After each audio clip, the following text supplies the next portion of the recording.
Bonjour, bonsoir, bienvenue à vous tous dans cette webconférence spéciale CRPE qui clôt la série des webconférences sur l'épreuve écrite. On a déjà eu une conférence sur l'épreuve écrite, on présentait mathématiques et français.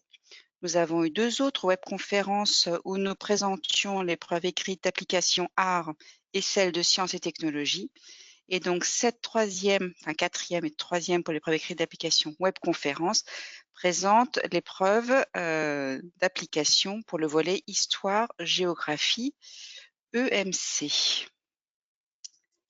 J'ai le plaisir de convier à cette webconférence Séverine Fix-Lemaire et Léo Le Cardonnet. Et je vous invite à vous présenter tous les deux. Séverine en premier, merci. Alors, bonsoir à toutes, à tous.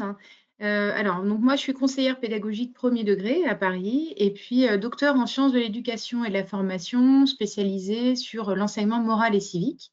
Donc là, précisément, je vais plutôt vous parler dans un instant des questions d'enseignement moral et civique de l'épreuve d'application. Léo.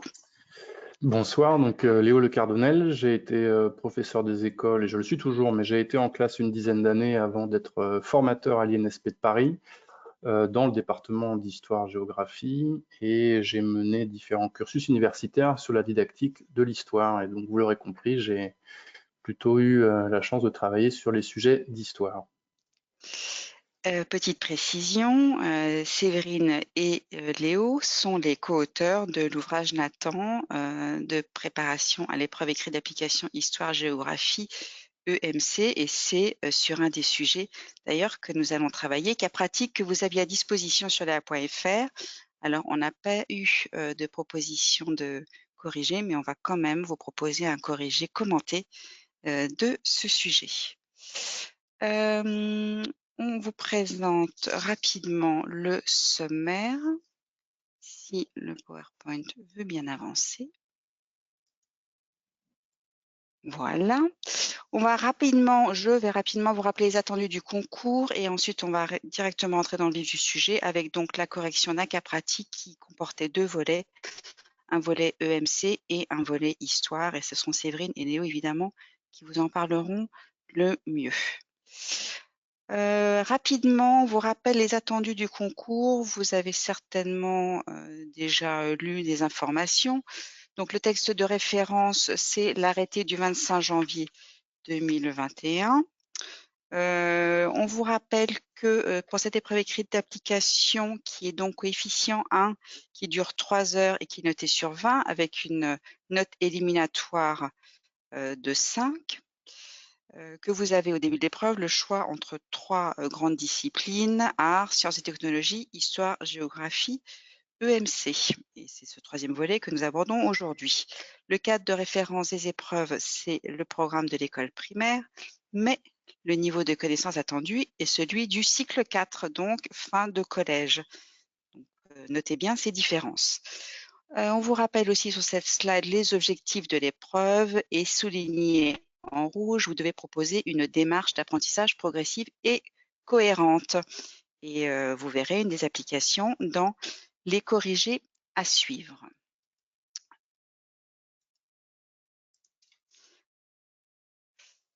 Petit rappel pour les sujets qui ont déjà été proposés. Donc, il y a eu les sujets 0 puis les sujets 1 de la session 2022.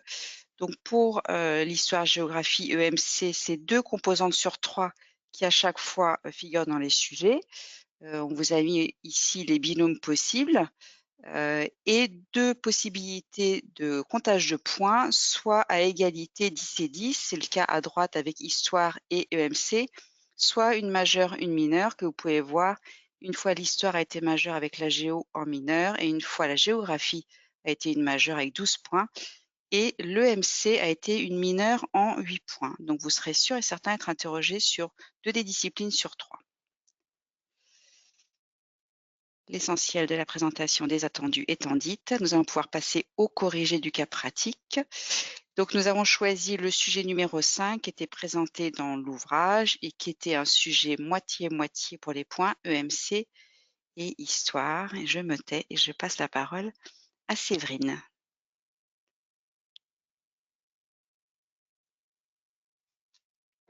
Alors, est-ce que tu peux mettre… Voilà, merci beaucoup Stéphanie.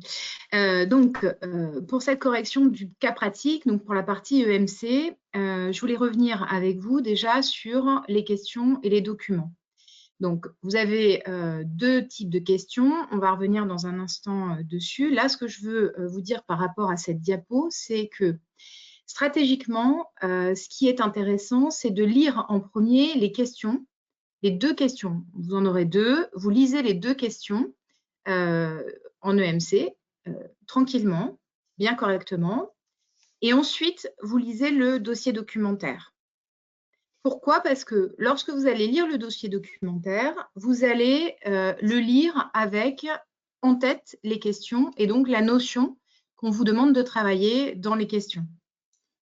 Les documents qu'on vous propose sont de nature diverse. On a déjà fait un webinaire sur ces questions, donc vous pourrez le retrouver sur lea.fr. Donc, je ne vais pas détailler vraiment le contenu du documentaire, mais simplement vous dire que vous pouvez retrouver dans ce dossier documentaire des articles scientifiques, des articles de vulgarisation. Vous pouvez trouver, et sûrement vous trouverez des extraits des programmes. Vous pouvez aussi trouver des documents pour les élèves. Certains documents qu'on vous propose, notamment les documents scientifiques, peuvent être ardus ou en tout cas complexes à lire. Et donc là la question dans le temps qui vous est imparti, ça n'est pas de lire précisément tous les documents, mais bien de lire les documents à l'aune des questions et des notions qui sont abordées et qu'on va vous demander de traiter dans les questions.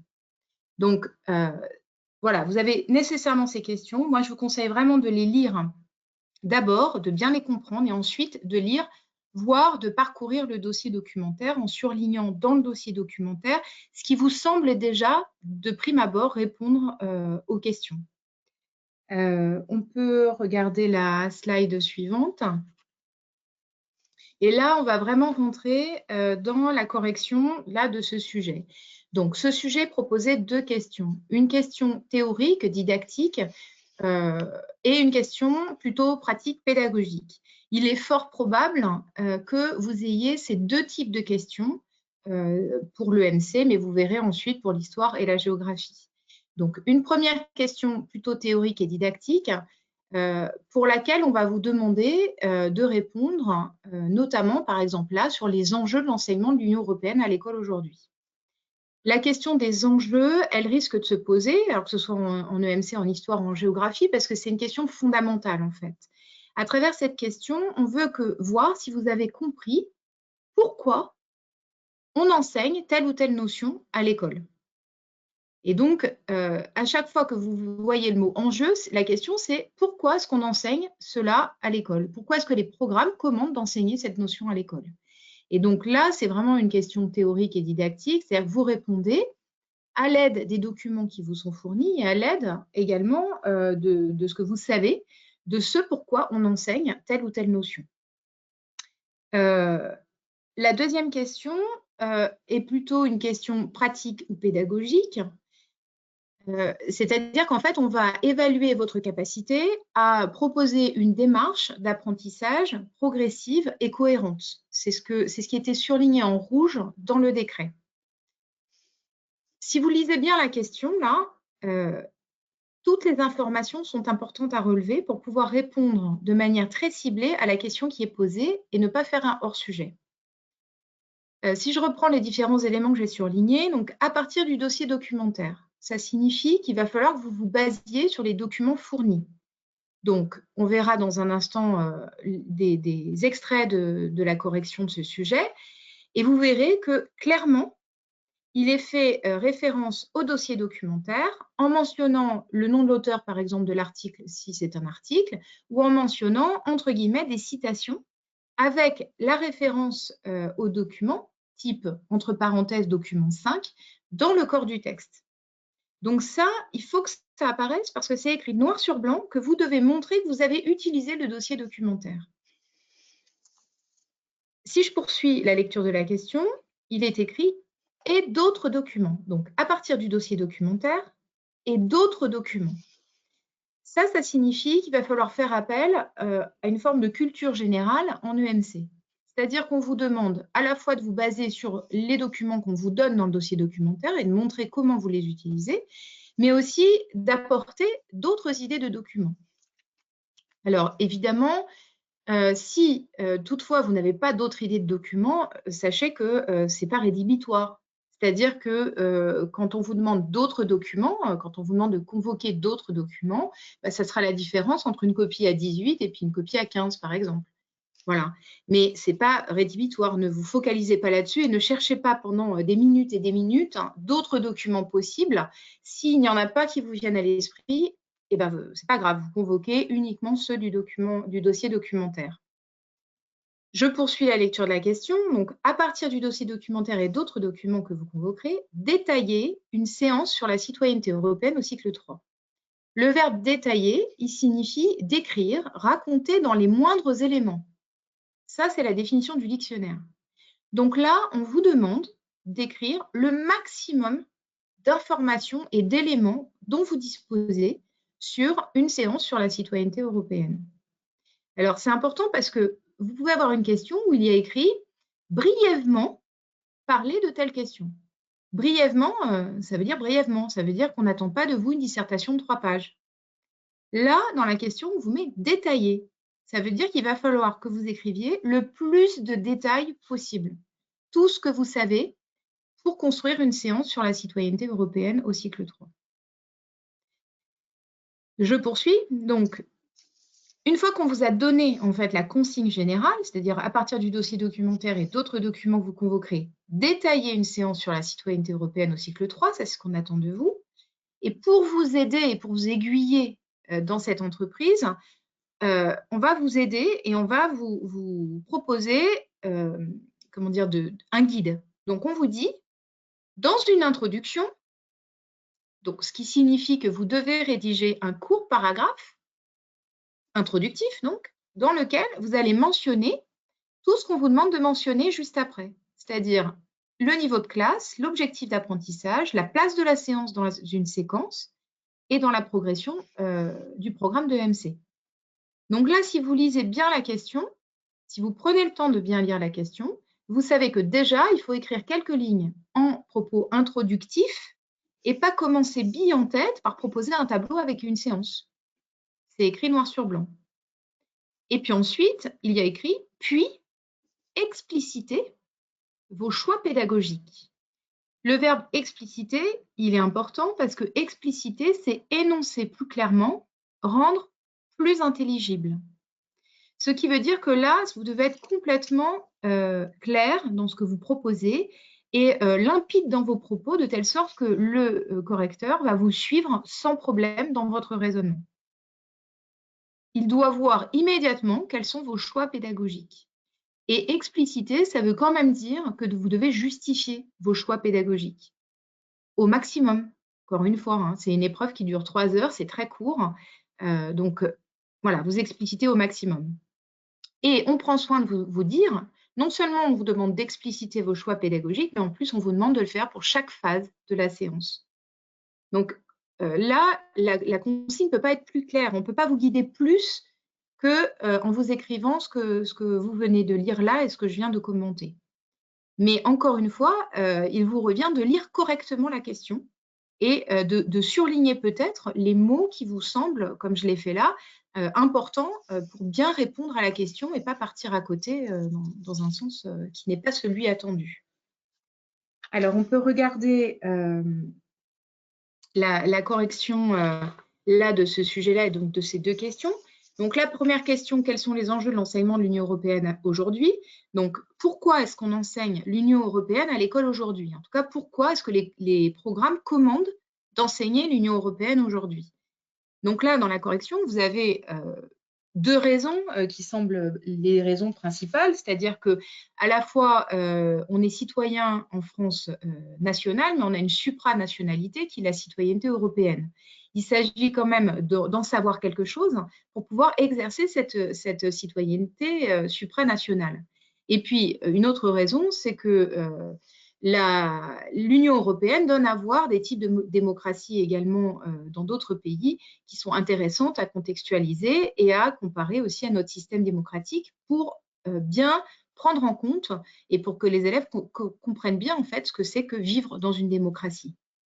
Donc ça, vous le retrouverez dans la correction, dans le PowerPoint ou dans le livre. Ce que je veux vous montrer, c'est que effectivement, là, il n'est pas écrit dans la question qu'il faut un paragraphe introductif pour contextualiser. Mais ce petit bout, ces 4 lignes, elles vous permettent à la fois d'introduire un propos, ce qui en général se fait quand on répond à une question quand même, et en plus de poser quelques éléments de culture en enseignement moral et civique. C'est-à-dire que si vous savez quel jour c'est la journée de l'Europe dans l'année, vous le placez ici. Si vous savez que, alors là en l'occurrence c'était les sujets de l'année dernière et la France était au Conseil de l'Europe jusqu'en juin, donc si vous le saviez, il fallait le noter. Tout ce que vous savez à ce moment-là, rapidement, de culture sur l'Union européenne, eh ben, c'est là que vous le notez. Alors, je dis rapidement, c'est 4 lignes. Mais en tout cas, ça fait toujours bien de montrer qu'on a des connaissances. Ensuite, vous voyez que dans la correction, il y a une référence au programme qui est discrète, certes, mais qui existe, et notamment au programme d'histoire et au programme d'EMC. Ce n'est pas parce que c'est une question d'EMC que vous ne pouvez pas faire du lien avec d'autres disciplines, notamment parce que l'EMC n'existe qu'en interdisciplinarité. Donc là, il y a une référence discrète au programme d'histoire, mais en tout cas, elle est placée. Et puis, un petit peu plus bas, on a une référence qui, par contre, est explicite au dossier documentaire. Donc, vous voyez, c'est surligné, il y a une citation, et puis, entre parenthèses, document 3. Donc, c'est surligné après sur toute la suite de la correction. Et c'est pour vous montrer comment on utilise le dossier documentaire à bon escient dans la réponse aux questions. J'ai mis une petite ampoule là pour vous signifier toute l'importance du brouillon. Alors, il ne s'agit pas de tout écrire dans le brouillon. Clairement, vous n'avez pas le temps. En revanche, ce qui peut être intéressant, en tout cas moi ce que je conseille quand je prépare à l'épreuve, c'est de noter les idées forces. C'est-à-dire, vous répondez à la question, quels sont les enjeux de l'enseignement de l'Union européenne à l'école aujourd'hui? 2 idées forces, 3 idées forces. En tout cas, les idées que vous comptez développer dans votre copie. Si toutefois vous êtes pris par le temps, ça peut arriver, vous recopiez vos idées forces façon télégramme. Pourquoi est-ce qu'on enseigne l'Union européenne aujourd'hui à l'école? Premier tiret, parce qu'on n'a pas qu'une citoyenneté nationale, mais on a aussi une citoyenneté supranationale. Et il faut apprendre aux élèves ce que c'est que cette citoyenneté supranationale pour qu'ils puissent l'exercer plus tard. Ensuite, la question de la démocratie. Si vous êtes pris par le temps, vous recopiez ça. À aucun moment dans cette question, il y a écrit qu'il faut faire une dissertation de 3 pages.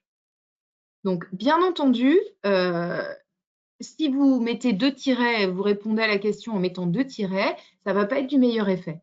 En attendant, vous avez répondu à la question. Et donc, vous aurez des points. Donc, le brouillon, il sert pour moi à ça, c'est-à-dire vraiment à noter les idées forces. Et si vous êtes pris par le temps, vous notez les idées forces façon télégramme et ce sera toujours ça de prix. Donc voilà, c'était la remarque que je voulais faire sur le brouillon. On peut passer à la deuxième question.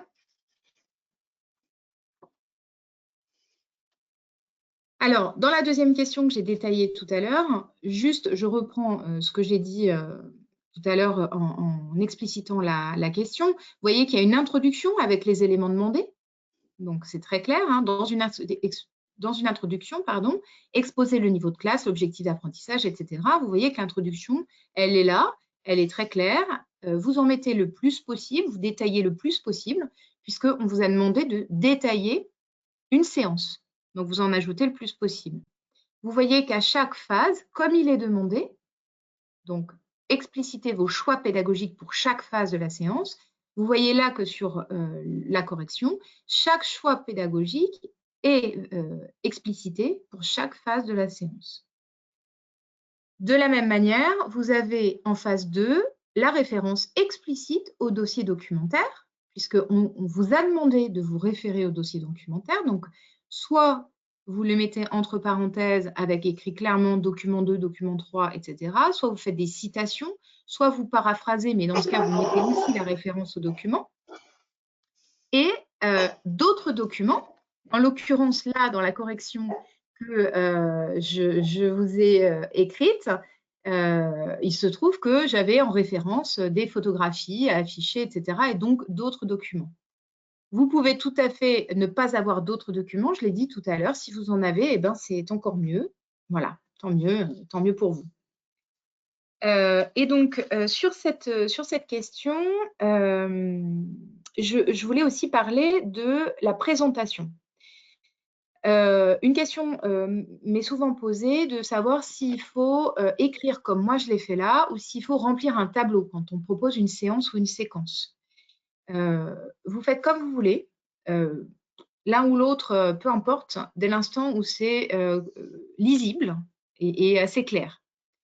L'avantage du tableau, c'est que, alors évidemment, tirer à la règle est propre, hein, parce que si c'est pour tirer un tableau à main levée, ce n'est pas la peine. On ne fait pas de tableau dans ce cas-là. Mais si c'est un tableau tout propre, son avantage, c'est que vous pouvez apprendre par cœur les différents éléments constitutifs d'une séance ou d'une séquence.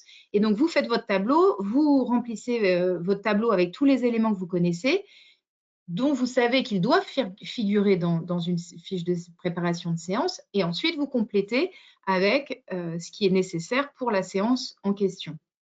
L'inconvénient du tableau, c'est que si vous faites ça, dès qu'il y a une case vide, on la voit. En tant que correcteur, c'est-à-dire que ça peut nous échapper que vous ayez complètement oublié de parler des modalités de travail, par exemple. Sauf que si dans un tableau, vous avez une case modalité de travail et qu'il y a une case blanche à côté, nécessairement, on voit que vous n'avez pas rempli les modalités de travail. Donc, vous voyez. Et puis ensuite, avantage pour l'écriture, la présentation en linéaire d'une séance, c'est qu'effectivement, vous n'êtes pas obligé d'avoir toutes les mêmes informations dans chaque séance ou dans chaque phase de la séance. Si vous avez un petit doute sur la durée ou autre et que vous ne le mentionnez pas pour une phase, ce n'est pas mentionné et ça ne sera pas très grave. Donc voilà pour cette partie. Et puis, je vais finir simplement par la suite là de la correction, donc qui se poursuit, il y a une phase 3, je crois, et une phase 4, voilà. Simplement pour vous dire, donc c'est le même principe, simplement pour vous dire que dans l'ouvrage, on a donc écrit des pistes supplémentaires, c'est-à-dire peut-être d'éléments qui peuvent constituer une conclusion qui ne vous est pas demandée, effectivement, mais on peut imaginer que le fait de détailler une séance suppose que vous rédigiez une petite conclusion pour dire quel prolongement éventuellement vous pourriez donner à cette séance. Et il y a une autre question qui est sous-jacente, qui est la question de l'évaluation. Donc, si on vous demande d'écrire une séance, la question de l'évaluation, elle n'est pas primordiale. Si c'est une séquence, la dernière séance de la séquence est nécessairement une évaluation. Donc, ne l'oubliez pas, que vous le mettiez en conclusion ou en prolongement ou en disant, voilà, à la suite de cette séquence, je ferai une évaluation sans nécessairement détailler comment. En tout cas, la question de l'évaluation pour une séquence, elle doit nécessairement apparaître. Et voilà, j'ai terminé pour ma part sur les questions de MC. Je vais laisser la parole à mon collègue Léo.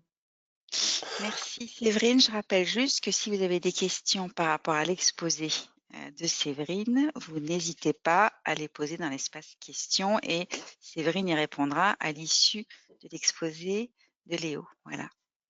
Et on passe à l'histoire. On passe à l'histoire. Vous m'entendez bien? Très bien. Ouais, super. Donc effectivement, alors toutes les remarques énoncées par Séverine s'appliquent en histoire, hein. L'esprit de l'épreuve s'applique quelle que soit la discipline. Et donc j'étends mon propos à la géographie. Les conseils qu'on va pouvoir vous donner ce soir sont effectivement utilisables en géographie. On va revenir sur le dossier. Alors on voit ici qu'on avait donc 3 documents en EMC, rappelez-vous, et puis 4 autres qui vont suivre en histoire.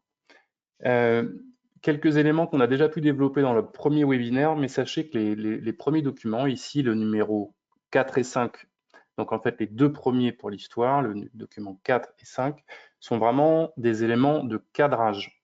Séverine vous disait tout à l'heure qu'il fallait lire le dossier à la lumière des questions. Mais plus que ça, c'est-à-dire que ce dossier, vous allez le lire à la lumière des questions, mais aussi de ces 2 premiers documents. C'est vraiment ce qui va vous permettre de cadrer et quelque part de vous mettre un peu dans la tête du concepteur du sujet. Pourquoi je dis ça? Parce que le premier document va être toujours un extrait, un cadrage institutionnel, puisqu'un extrait des programmes. Donc c'est votre premier prisme en tant que futur professeur des écoles, c'est que me demandent les programmes? L'Union européenne ou ici la société industrielle a produit des quantités astronomiques de connaissances. C'est par le prisme des programmes que vous aurez un premier filtre que vous devez avoir identifié. Le deuxième, voire même le troisième document, tout dépend. Hein, si l'histoire étant majeure, on aurait pu imaginer en avoir deux de plus. Ici, c'est le document 5. Hein, c'est un article scientifique ou à minima des données brutes de connaissances que vous devez intégrer, qui sont à lire à la lumière toujours des programmes. Donc ici, le document 5 est une chronologie qui vous permet donc d'avoir des éléments factuels sur la période. C'est une première béquille pour ceux ou celles qui auraient moins de connaissances sur la période qui est proposée dans ce dossier. Ce qui va suivre, donc ici le document 6 et le document 7, ce seront toujours des illustrations de ces 2 premiers documents. Donc des documents que Séverine décrivait comme théoriques et didactiques, donc les programmes et les éléments de recherche. Et finalement, ils doivent être lus de cette manière-là. Ici, on a un tableau, donc une source iconographique pour le document 6, et dans le document 7, un texte d'Émile Zola qui témoigne des mutations de la société de la fin du 19e. Et donc, ce sont des matériaux qui doivent être vraiment perçus et lus pour essayer de comprendre en quoi ils illustrent le cadre défini par les programmes et la recherche. Donc, c'est à vous, c'est vraiment dans cette première lecture, à vous d'identifier la cohérence de ce dossier. Si vous avez ce ressenti, c'est que vous êtes sur la bonne voie. Si vous avez perçu cette cohérence, en quoi tel document me permet d'acquérir des connaissances en tant que professeur pour mettre mes représentations à jour de telle ou telle période, ça vous les avez, c'est le début du dossier. En quoi les autres vont me donner une première idée de ce que je pourrais mener en classe. Donc en général, je vous l'ai indiqué, c'est les documents qui suivent. Voilà, donc en général, la fin du dossier, plutôt pour la deuxième question, si je devais un peu synthétiser, et les premiers documents plutôt pour la première. En définitive, j'aime employer l'expression de lecture itérative. C'est une lecture qui chemine, une lecture qui doit être dynamique. On identifie le cadre, vraiment prenez le temps, en lisant les questions, en lisant les 2 ou 3 premiers documents, pour ensuite vous lancer dans une réflexion plus aboutie sur la suite. Le risque serait pour moi de réfléchir tout de suite à une transposition en classe. Quelque part, vous n'avez pas encore d'expérience de ce qui est fait dans la classe, et c'est justement très important d'avoir ce prisme-là, ce prisme professionnel qu'on attendra de vous quand vous serez en poste. Avant de revenir sur chacun des documents, est-ce qu'on peut juste agrandir les 2 questions qui nous sont proposées ici pour qu'on en ait une analyse. Donc, on nous demande de décrire les mutations qui caractérisent la naissance de la société industrielle. Pour rappel, cette première question dite théorique, elle va évaluer si vous avez des connaissances sur la période. Donc les mutations, ça suppose que vous savez que cette période historique se caractérise par une pluralité des bouleversements qui est induit par la naissance de cette fameuse société industrielle. Et donc ça nécessite effectivement un minimum de révision. Donc ça, je vous donnerai un élément ça pour pouvoir réviser de manière efficace sur ce point. Ensuite, la seconde question, toujours dans cette idée de cohérence, je vous évoquais les mutations. Je vous laisse le temps de lire la question 4 et je vais vous demander de dire, tiens, qu'est-ce qui fait écho dans cette question 4 à cette idée de mutation au pluriel? Je vous laisse quelques secondes. On vous demande de construire une séquence pédagogique et d'évoquer les liens avec d'autres disciplines. Et en fait, on voit bien que qui dit pluralité des bouleversements, dit une pluralité des entrées pédagogiques pour laisser entendre et comprendre aux élèves cette pluralité dans son ensemble. Voilà. Voilà pour cette présentation et des questions et du corpus, mais je vais y revenir plus en détail. Avant d'aller dans le détail de ce dossier, j'aimerais vous présenter un outil à la prochaine slide qui est une fiche EduSchool certains parmi vous se questionnent à savoir comment réviser au-delà de l'utilisation de notre manuel. Il y a aussi ces fiches qui sont à l'écran, qui est à l'écran ici. Alors, ces fichiers du SCOL, elles sont donc produites par le ministère. On les appelle les documents d'accompagnement. C'est-à-dire qu'en fait, elles sont là pour donner une orientation, une compréhension de la lecture des programmes. Et je vous ai mis donc à gauche l'intitulé du SCOL pour que vous puissiez les reconnaître sur Internet. Et vous voyez qu'en histoire, mais aussi en géographie, il existe une fiche et donc un PDF pour chacun des thèmes des programmes et en CM1 et en CM2. Je vous ai évidemment projeté celle qui nous intéresse ici, l'âge industriel. Et il y a cette question qui rejoint la remarque de Séverine. Rappelez-vous sur les enjeux. Pourquoi est-ce qu'on enseigne un sujet? Eh bien, c'est détaillé de manière beaucoup plus vaste que ce qui est proposé dans les programmes. Et c'est un bon élément pour essayer de comprendre un peu comment sont composés les sujets de CRPE. C'est-à-dire qu'en fait, quelqu'un du jury ou un concepteur de sujet, il va lire les programmes, il va se demander quelles sont les connaissances clés à évaluer chez vous, candidat, mais il va aussi se baser sur l'esprit des programmes. On parle souvent de la loi et de l'esprit de la loi. L'esprit des programmes est détaillé dans les fichiers du SCOL que je vous invite à lire. Et d'ailleurs, vous allez remarquer qu'on a cette idée de pluralité que j'évoquais tout à l'heure. Donc vraiment, je vous invite à lire attentivement la fiche du SCOL. On y trouve aussi d'ailleurs, j'évoquais comment réviser, il y a non seulement les enjeux, pourquoi enseigne-t-on tel thème à l'école primaire, mais il y a aussi une partie, ce que doit savoir l'enseignant, qui est parfois un peu réduite, un peu courte, mais qui a le mérite d'être synthétique. Donc je vous invite à vous approprier cet outil pour l'histoire et géo. Le MC, sauf erreur de ma part, il n'y a pas de document d'accompagnement de cette sorte, en tout cas. Alors, Léo, si juste à ce propos-là, si je peux intervenir, il n'y a pas de fiche EduSCOL d'accompagnement concernant des notions et des concepts détaillés. En revanche, il y a des fiches d'accompagnement sur les modalités de travail. Donc, par exemple, il y en a une sur le débat réglé, il y en a une sur la clarification des valeurs, il y en a une sur le dilemme moral, sur le débat à visée philosophique, etc. Mais en effet, il n'y en a pas comme en histoire sur du contenu didactique. Et merci Séverine.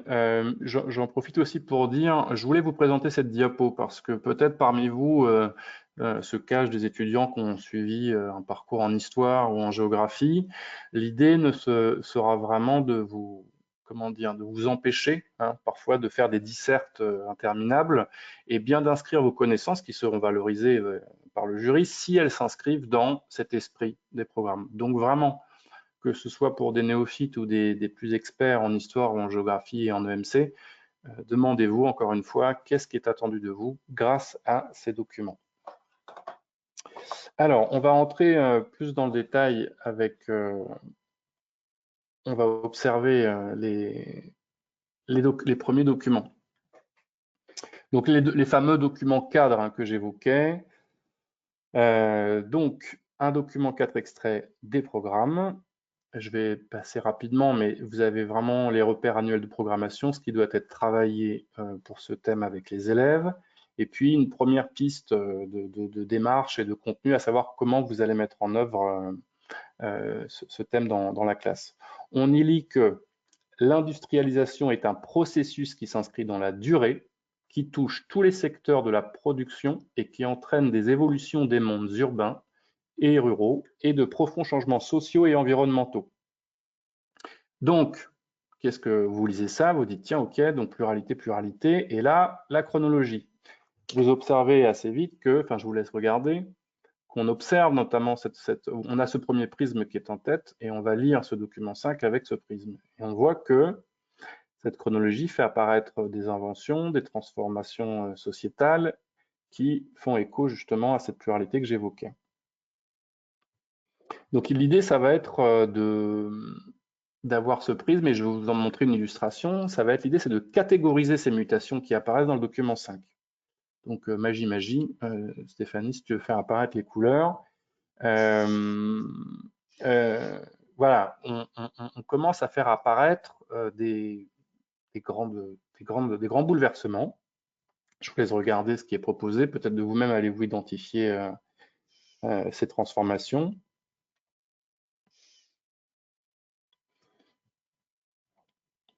Donc, en bleu, vous voyez les progrès techniques, dont la première est principale puisqu'elle va engendrer, expliquer les autres évolutions. C'est la machine à vapeur, suivront le train, le téléphone, l'électricité, etc.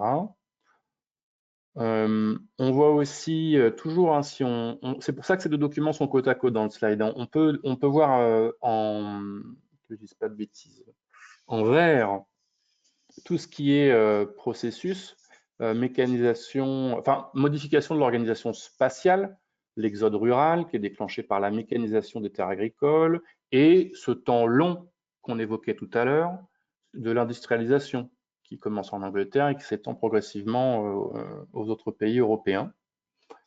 Et puis en orange ou rouge, je ne sais pas comment ça s'affiche chez vous, les Marron. transformations d'ordre marron, d'ordre social, c'est-à-dire que on a une naissance du prolétariat avec la classe ouvrière et d'une bourgeoisie avec l'exemple ici du bon marché.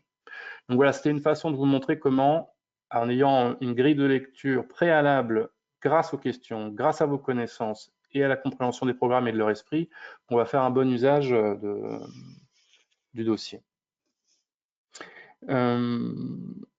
Alors, côté didactique, qu'est-ce que j'ai noté? Sachez, oui, une chose importante, c'est que l'histoire n'a pas vocation, enfin l'enseignement de l'histoire n'a pas vocation à être exhaustive. Peut-être que vous, petits, vous aviez, en tout cas, on a parfois l'image de l'histoire comme une succession de dates, un peu comme un collectionneur, un antiquaire qui empilerait les dates pour faire histoire. On n'est pas, est-ce qu'on l'a déjà été? J'en suis pas sûr, mais on n'est pas du tout dans cet esprit-là lorsqu'on enseigne l'histoire.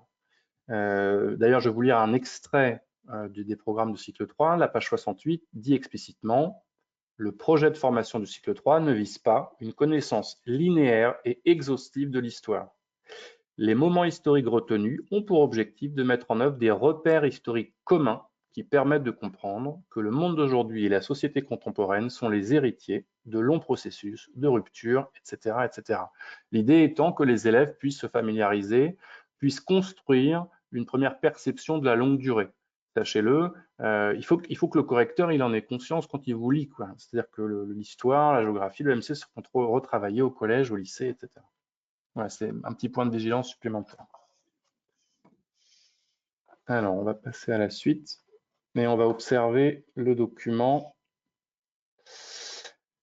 Donc voilà, document, un tableau et un texte, un complément d'information. Vous voyez que j'ai coloré en vert, même code couleur, hein, sur les transformations sociales induites par l'industrialisation.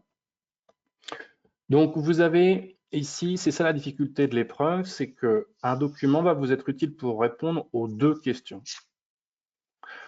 Je pense que vous aurez conscience que le tableau peut être une bonne entrée avec les élèves. Donc ça, on le garde en tête. Ça peut être utilisé lors de la séquence. Tiens, ce tableau, on va le faire parler avec les élèves, à voir comment vous pourrez détailler son exploitation. Mais vous, le jour J, pour apprendre des choses, je pense que vous savez déjà qu'il y avait de la fumée, des trains, des usines à l'époque. Par contre, le texte complément d'information, lui, va vous permettre de mettre à jour un peu vos connaissances. Avec ici un cas concret, la plaine Saint-Denis qui est transformée, qui était une zone absolument rurale et qui va devenir une zone industrialisée. Et je le disais, le tableau, lui, il va permettre une exploitation en classe et ça va permettre avec les élèves de tirer du vocabulaire, de peut-être même faire un petit récit par l'enseignant qui va contextualiser ce tableau et donner à voir une première compréhension de l'époque. Hein. Vous imaginez dans une classe, on projette le tableau, un vidéoprojecteur, et puis l'enseignant a un certain nombre d'attendus. Qu'est-ce qu'il a envie de faire ressortir de ce tableau avec une analyse concertée avec les élèves pour retirer des éléments historiques. Il va pouvoir donner des éléments de contextualisation, mais les élèves pourront aussi d'eux-mêmes voir quelles sont les nouveautés, en tout cas, évoquées par ce tableau. Sachez quand même que vous pouvez tout à fait, ça passe à tous les coups, dans quel que soit le document iconographique, une photographie, un tableau, dans votre question pédagogique, hein, la fameuse séquence ou séance à décrire, n'hésitez pas à montrer que vous avez conscience que vous aurez en tant qu'enseignant à former les élèves à cette lecture des images et à former leur esprit critique. Sont-ils capables d'identifier la source, d'identifier l'auteur du document, la période à laquelle elle se rattache. Ça passe pour n'importe quel document, d'ailleurs qu'il soit écrit ou iconographique. Bien, on va avancer. Donc, on arrive en fin de fil, en fin de dossier. Donc, on est vraiment toujours dans l'illustration de ce qui précède. Alors, toujours pareil, ce document de Zola, donc c'est une illustration. Comment un intellectuel, ici un écrivain, signifie sa compréhension des transformations plurielles qu'il observe. C'est un contemporain de la naissance de la société industrielle. Toujours pareil, ça va vous permettre de répondre à la fois à la question théorique, puisque des éléments vont être rappelés, avec des progrès techniques que j'ai mis en bleu ici. L'électricité, par exemple, vous pouvez expliquer que ça a complètement transformé les habitudes sociales en faisant apparaître des loisirs qui jusque-là n'étaient pas courants, à savoir aller au restaurant, au théâtre. Les rues sont plus sûres, donc l'électricité permet une transformation des modes de vie. Mais pour le côté pédagogique, même si j'ai plutôt envie de dire didactique, en tout cas ce qui est de conception de séance et de séquence, on s'est dit tiens, ce texte, selon vous, alors vous ne pourrez pas me répondre, mais est-ce qu'il est utilisable en tant que tel avec des élèves? C'est-à-dire que vous avez, vous, des connaissances sur cette période, ce document, et comme tous les documents de fin de dossier, en quoi ils vont me servir pour donner à comprendre ces évolutions aux élèves?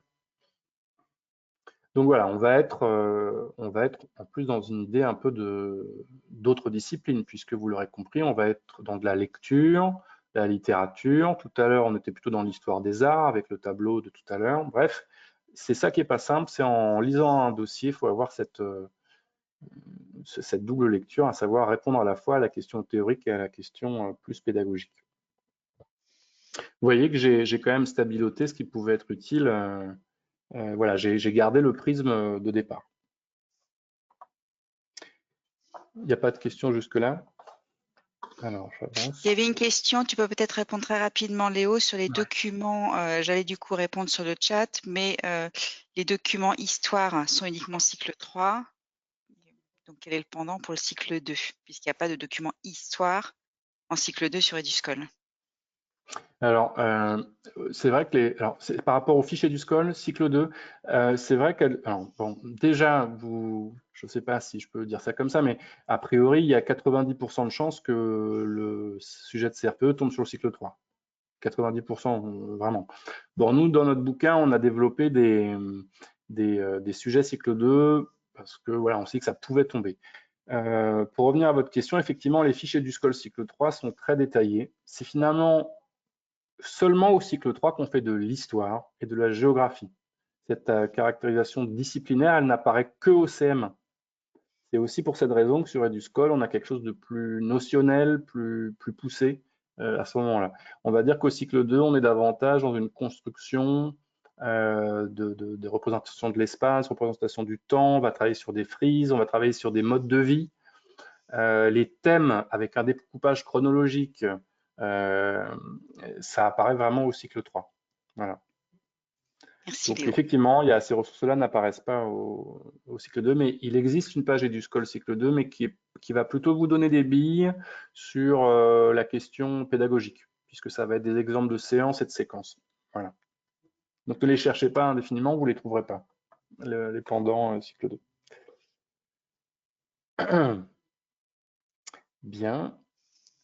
Alors, la question 3. Donc, je vous ai mis plutôt des extraits décorrigés. Donc, on est ici avec un extrait de réponse à la question numéro 3. Celle-ci vise à évaluer la maîtrise des connaissances nécessaires pour enseigner ce thème chez les candidats. Donc, ici, vous avez l'introduction. C'est à dessein que j'ai fait apparaître 2 paragraphes. Ça, je vous invite à le faire. Un paragraphe, une idée. Dans la première partie, c'est la contextualisation. Séverine l'a évoqué tout à l'heure. C'est vraiment où, quand, quoi et si possible la problématique. Je vous laisse peut-être regarder. On a fait très simple dans cette intro, une contextualisation et en deuxième partie l'annonce du plan qui va mettre à l'aise votre correcteur qui sait où il met les pieds. Il y a différentes façons enseignables quant à la façon d'annoncer un plan, mais voilà, ça me semblait important de vous rappeler que c'est déterminant. Ce qui est intéressant peut-être ici, c'est, suite à ce que j'ai dit tout à l'heure, c'est de voir apparaître les 3 parties que j'ai choisi de mentionner dans ma copie. On retrouve peu ou prou les couleurs de tout à l'heure.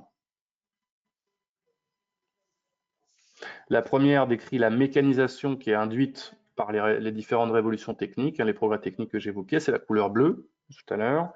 La seconde montrerait les répercussions sur les mondes ruraux et urbains, la fameuse couleur verte. Et la troisième exposerait les changements sociaux avec l'émergence du prolétariat, puisque d'ailleurs, rappelez-vous dans la chronologie, je crois qu'est évoqué le droit de grève, ou en tout cas la limitation des horaires journaliers pour les ouvriers. Bien, on avance. Alors, j'essaie d'accéder moi-même à mon diapo. Voilà. C'est bon? Oui. Donc le premier grand thème, donc le progrès et la modernité d'une société dominée par la bourgeoisie.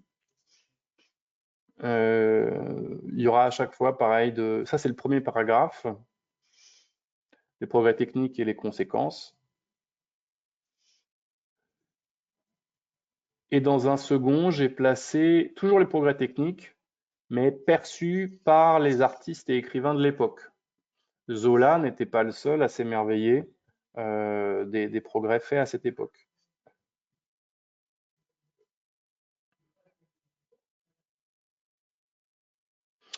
Un conseil important, vous voyez ici en surligné en jaune, document 8, chaque paragraphe, alors on a déjà passé à la suite là, bon c'est pas grave, mais non c'est pas grave, oui, il est tard en même temps.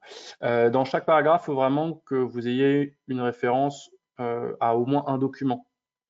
Raccrochez-vous au document pour développer votre propos. Ça vous évitera de tomber dans un hors-sujet. Voilà. Alors qu'est-ce que je voulais raconter pour celle-ci? Ah oui, comment utiliser les documents à bon escient, justement. Vous remarquez là, donc on est dans la deuxième partie que je vous propose pour le corriger, la transformation des paysages ruraux. Une phrase introductive qui présente un fait ici historique de façon assez générale, et puis assez vite, je m'appuie sur un document. Évitez de faire des incises à rallonge, ne citez pas 3, 4, 5 lignes du document. Ciblez vraiment ce qui vous semble être au cœur, ce qui va étayer au mieux votre propos. Et enfin, si vous avez, alors là je descends un peu, donc vous avez vu une phrase introductive, un appui sur le document 8 et en toute fin, j'évoque l'exceptionnelle densité du paysage industriel, ça je ne l'ai pas inventé, je l'ai trouvé dans le document accompagnant le tableau, et puis je me permets, si je peux le faire bien sûr, un apport personnel. Je vous laisse lire. En effet, la ville ouvrière de cette époque se caractérise par sa densité, son organisation compacte autour de l'usine, elle-même entourée de bâtiments qui permettent de loger les ouvriers et leurs familles. Voilà, ça c'est un apport de connaissances qui est toujours bien vu. Mais vous l'avez remarqué que je l'ai placé à la fin. C'est du plus. Donc des points en plus. Exactement. Certains peuvent être retrouvés, si vous les apprenez, dans la fiche EduScol que j'évoquais tout à l'heure. On va passer à la dernière question, la deuxième pour la partie histoire, mais on refait un retour sur les fichiers EduScol. Je veux vraiment que vous les ayez en tête sur cette idée d'esprit des programmes. Pourquoi est-ce qu'on vous a proposé la question de l'interdisciplinarité et des liens avec d'autres disciplines? C'est parce que justement, ce thème, l'industrialisation, ce thème de CM2, a vocation à faire du lien. Je vous laisse regarder.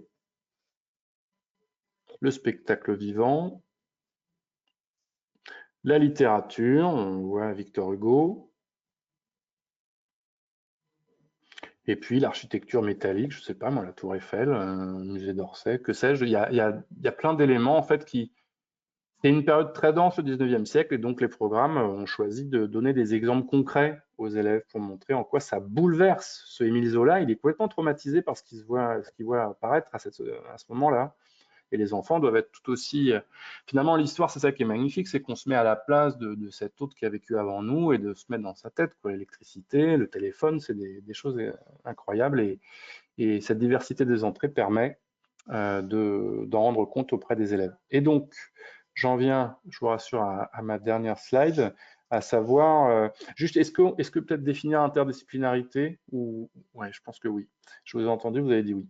Interdisciplinarité, donc démarche pédagogique visant à décloisonner les disciplines. C'est Séverine qui m'avait corrigé. Tu me dis si c'est toujours pas bon. Je crois que c'est pas bon. À faire du lien entre elles. Donc, comment faire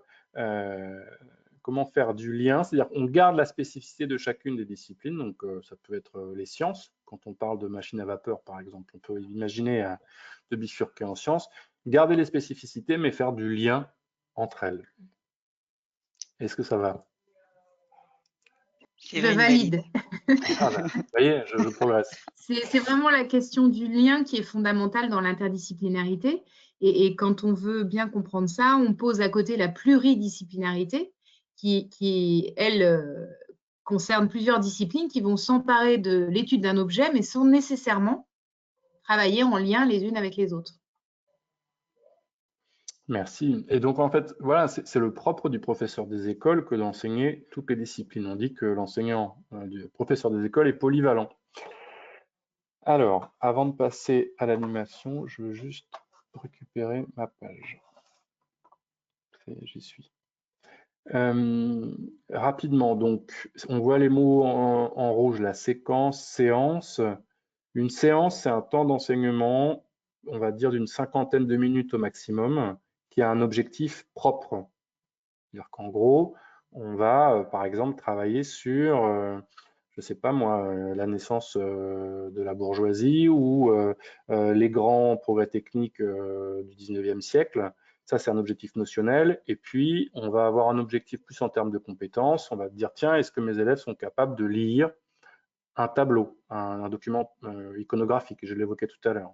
Donc, une séance, c'est 50 minutes et c'est 2-3 objectifs au maximum. Objectif notionnel, objectif en termes de compétences. Et ces séances, elles s'inscrivent en cohérence dans un scénario qu'on appelle dans le jargon une séquence. C'est-à-dire qu'on va avoir dans une séquence environ 4, 5, peut-être 6 séances qui permettent d'amener les élèves d'un point A à un point B en termes d'apprentissage et de brosser dans un point plus large. Vous n'allez pas faire 5 séances sur la bourgeoisie ou 5 séances sur la machine à vapeur. Vous allez peut-être commencer par les progrès techniques, puis évoquer je ne sais pas moi, peut-être. Je vais en présenter quelques-unes, donc ce sera plus simple. Voilà, on fait un scénario. Donc de manière cohérente et progressive, c'est ce que je viens de dire, c'est que on n'évoque pas l'invention de l'électricité avant celle de la machine à vapeur, par exemple. Donc j'ai évoqué le fait que vous n'êtes pas tenu à l'exhaustivité, que vous aurez à faire des choix, d'accord, choisir des supports, choisir des documents et son organisation selon le rythme des élèves et des programmes. Alors comment s'y prendre le jour J? Attention, ça apparaît normalement. Vous avez, de la même manière que pour Séverine, j'attends. Super. Un petit texte introductif, je vous laisse le découvrir. Et moi, je suis plutôt adepte du tableau, mais c'est que ça m'aide. Moi, ça m'aidait quand j'étais en classe pour préparer mes séquences, justement. Donc, le texte introductif, finalement, c'est encore une fois, voilà, présenter votre démarche, vos objectifs, en accord avec le cadre des programmes. Je ne le dirai jamais assez. Vous pouvez y préciser pour quel niveau de classe. En histoire et en géographie, c'est hyper important de le savoir, parce que les programmes sont faits de telle sorte que vous savez que, par exemple, l'âge industriel, c'est en CM2. Vous pouvez évidemment définir, comme je l'ai fait brillamment tout à l'heure, ce qu'est l'interdisciplinarité. Et puis, ensuite, voilà, votre tableau. Thème et niveau de classe, le titre de la séquence, les mots-clés, ça c'est du plus, c'est peut-être pas ce qu'il y a de plus prioritaire, mais finalement, quels sont les mots qui se rattachent évidemment chacun à des notions. Les mots-clés sont les notions phares de votre séquence. Et puis, le déroulé de vos séances qui s'intègrent dans cette séquence. La séquence s'appelle l'âge industriel en France, l'émergence d'un nouveau monde au 19e siècle. Et la séance 1, quelles inventions transforment les modes de vie? Et puisque la question suppose de faire du lien avec d'autres disciplines, plutôt que, d'ailleurs on imagine celui qui a conçu le sujet, il sait bien qu'il reste peu de temps, on ne vous demande pas de détailler chacune des phases comme ça a pu être demandé pour le MC, donc ça va être plutôt de dire tiens, en quoi cette séance, ça va me permettre de faire du lien ici avec les sciences, puisqu'on parle de la machine à vapeur, avec les mathématiques aussi. Un conseil qui vaut pour n'importe quel sujet, moi je vous conseille de problématiser le titre de vos séances, une question. En fait, ça va donner à voir à votre correcteur que vous avez ciblé. J'évoquais qu'un bon enseignant, il va cibler ses objectifs. Si votre question, elle n'est pas trop ouverte, elle suppose des réponses précises.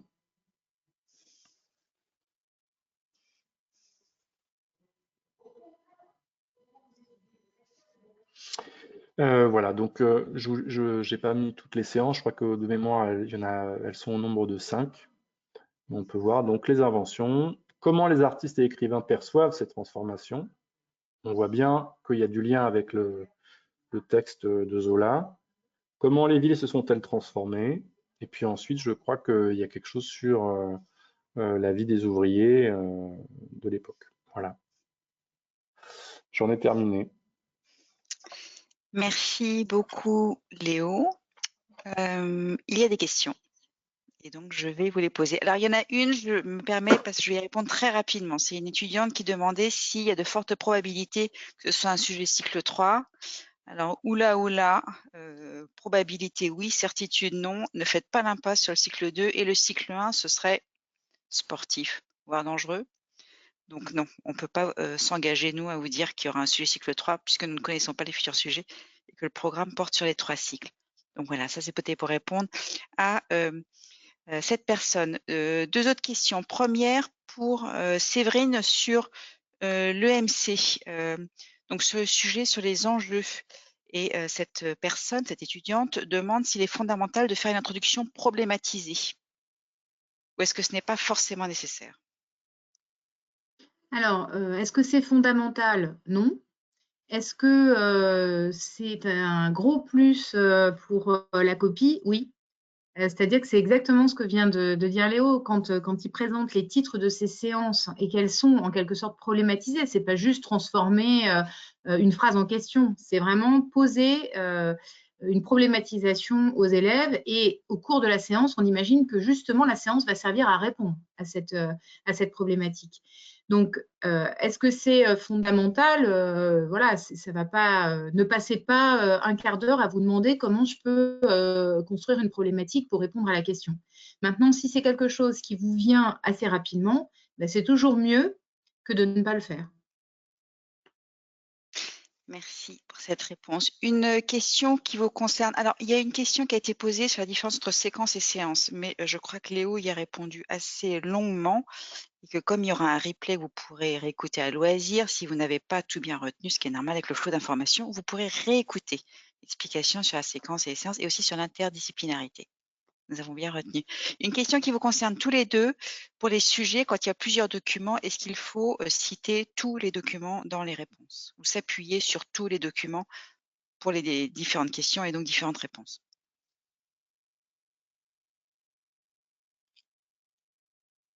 Lequel de vous deux Je te tente la laisse réponse? répondre, Léo. Est-ce qu'il faut s'appuyer sur tous les documents? Je pense, en fait, c'est pas que le correcteur ne va pas vérifier que vous les ayez tous cités, c'est que ce serait plutôt mauvais signe si c'est que vous n'avez pas bien compris le prisme d'entrée que j'évoquais au début de mon propos, c'est que tous les documents sont utiles, c'est certain. Je vous ai déjà expliqué qu'il y en avait certains qui cadraient, d'autres qui étaient déjà dans une perspective d'utilisation en classe. Et plus largement, le dossier a une cohérence, donc c'est plutôt pour vous. Ne vous formalisez pas si vous ne les avez pas tous utilisés, ne vous forcez pas à tous les utiliser. mais questionnez-vous, savoir si vous avez pris le bon angle, si jamais vous vous rendez compte qu'un document est passé complètement à la trappe. Si vous ne savez pas quoi faire d'un document, c'est que certainement il manque une partie dans votre réflexion, il manque un angle, ou que peut-être ce document vient éclairer, nuancer, ajouter à ce qui a déjà été énoncé précédemment dans les autres documents. Une question qui vous concerne à nouveau tous les deux. Alors, on y a un peu répondu, mais bon, comme ça insiste beaucoup, c'est sur la séquence. Si on vous demande de détailler une séquence, doit-on pour chaque séance indiquer les objectifs, durée, documents utilisés, les différentes phases, etc. Est-ce qu'on doit rentrer à ce niveau de détail pour chaque séance? Si la demande initiale est de détailler une séquence, à votre avis? Bon, clairement, on ne vous demandera pas de détailler une séquence. Franchement, alors là, en termes de probabilité, puisqu'on parle de probabilité depuis tout à l'heure, c'est quasiment nul. C'est détailler une séquence, c'est un travail incroyable. Donc là, vous avez 3 heures d'épreuve. Bon, en imaginant que vous mettiez 1h30, 1h30, et encore, il vous faut faire une petite pause, regard au loin, détente, yoga comme vous voulez, entre les deux disciplines pour être sûr d'être très efficace. Voilà. Donc, on ne vous demandera pas ça. Ça paraît être hautement improbable parce qu'effectivement, si on vous demandait de détailler une séquence, il faudrait détailler chaque séance. Donc, à mon avis, dans le temps imparti, c'est hautement improbable qu'on vous le demande. Là, en tout cas, il faudrait utiliser un style vraiment télégraphique si vous avez à le faire. C'est-à-dire que vous faites un tableau séquence, puisque là, on ne va pas être dans des phases que détaillait tout à l'heure Séverine dans sa séance de MC.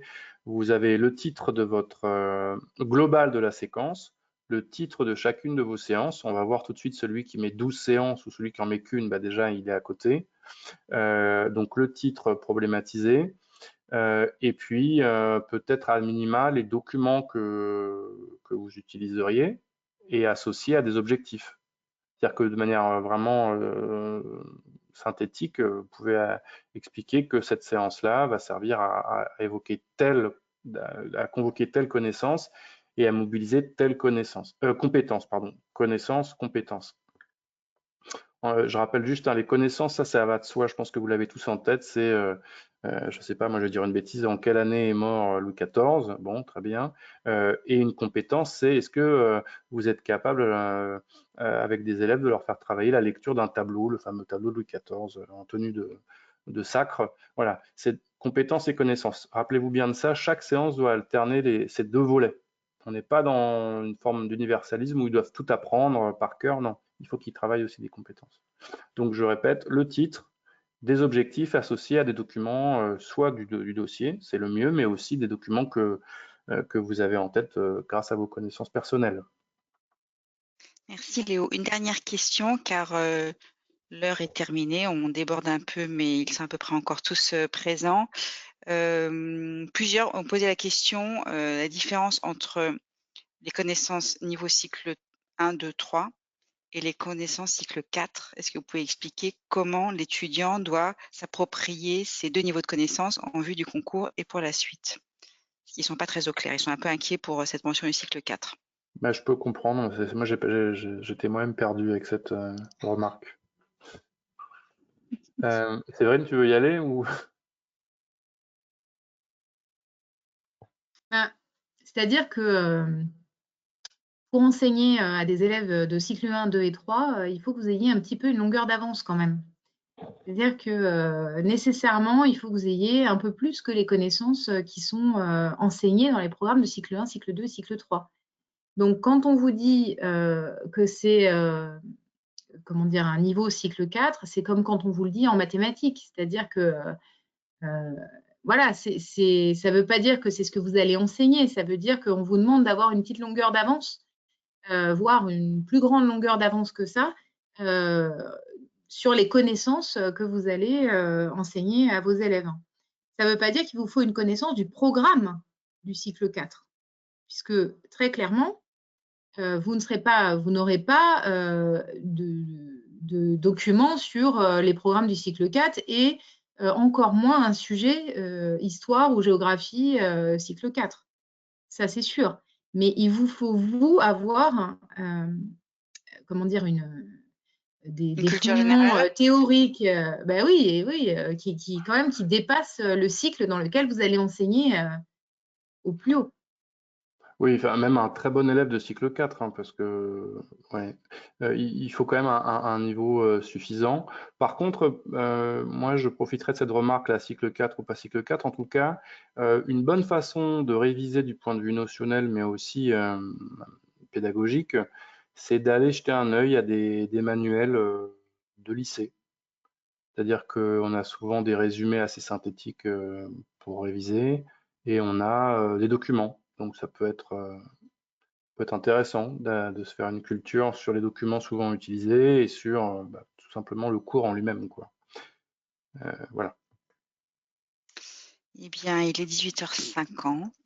Merci Séverine, merci beaucoup Léo, tous les deux pour vos interventions. Je rappelle aux étudiants qui étaient présents que la webconférence sera ensuite disponible en replay sur léa.fr et qu'on a un espace qui vous est ouvert pour poser vos questions et pour qu'on puisse vous accompagner au mieux pour ce concours. Et donc, on peut vous souhaiter aux étudiants bon courage pour les révisions avant le début des épreuves au mois d'avril. Et merci encore Séverine et Léo pour Merci à votre vous. participation. Merci. Bonne soirée, merci, au revoir. Au revoir.